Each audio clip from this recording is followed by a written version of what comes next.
All right, so this is a gauge that we came up with for this application. It works a little bit better than I think a stand would for a couple reasons. So let's get started with how you set the gauge up. You simply take your part, stick it on the gauge, and beforehand what we did is we used a simple gauge block, and we made sure that the face of the probe and the face of the part were at the same depth. And once we got that into position, we basically locked the adjustable stop into position. Once it's there, we simply take the part and set it on it, resting on the face of the stop.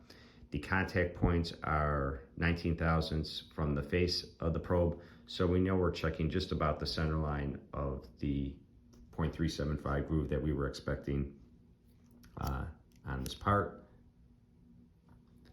As you can see here, the gauge is repeatable. And another nice thing about this gauge is the knurled nut right here. If we turn that, we can actually draw the part deeper into the probe deeper into the part, and we could check diameter as we move through.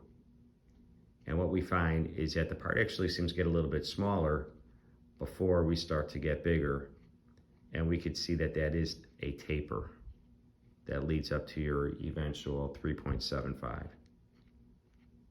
So very interesting. And then by measuring the distance between this gap, you could tell where the 375 actually starts.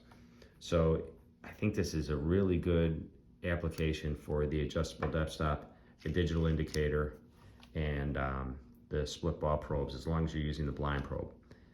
Let me know what you think.